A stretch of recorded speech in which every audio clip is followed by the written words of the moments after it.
શિવશક્તિ કાપડ માર્કેટની અંદર આગના મામલે મુખ્યપ્રધાનના આદેશ બાદ ગાંધીનગરની ટીમ ત્યાં સ્થળ પર પહોંચી ચૂકી છે અને ઉચ્ચ અધિકારીઓની ટીમ આ સુરતમાં તપાસ માટે હવે કાર્યવાહી શરૂ કરી રહી છે।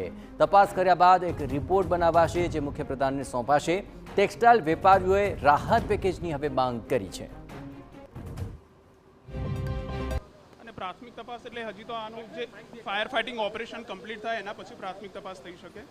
અત્યારે એના પર કોઈ બી સ્ટેટમાં વાપી ના શકે।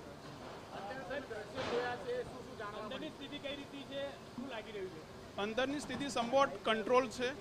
મોસ્ટ પ્રોબેબલી અનધર 6 to 7 અવર્સમાં એ કમ્પ્લીટ થઈ જશે। કંટ્રોલ ફૂલ્લી કંટ્રોલમાં આવી જશે, પણ શના લીધે ફાયર થઈ અને શું રીઝન હતું એઝ ઓફ નાવ કંઈ કહી ના શકે। Thank you. હા, એટલે થોડું ઘણું એવું દેખાય છે, પણ એટલી બધી બી શું કહેવાય ડેન્જરસ સિચ્યુએશન નહીં। ઓલરેડી જે સુરત મ્યુનિસિપલ કોર્પોરેશનના ફાયર ફાઇટર્સ ખરા એ ટોપ ફ્લોર ઉપર ફાયર ફાઇટિંગ કરી જ રહ્યા। કેટલા લોકોની ટીમ આજે ગાંધીનગરથી અમે 2 માણસ આવેલા અહીંયા।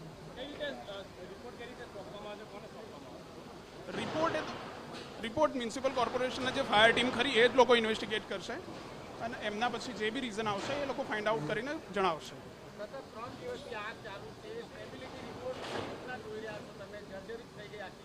એટલે ફાયર ફાઇટિંગ જે ખરું એ પ્રાઇમ ઓપરેશન હોય। સ્ટેબિલિટી તો અમારા સાઈડથી અમે એઝ ઓફ નાવ કંઈ કરી ના શકીએ, બટ પ્રેક્ટિકલી જે બી હોય એને એસેસ કરી અને પછી ફાયર ફાઇટિંગ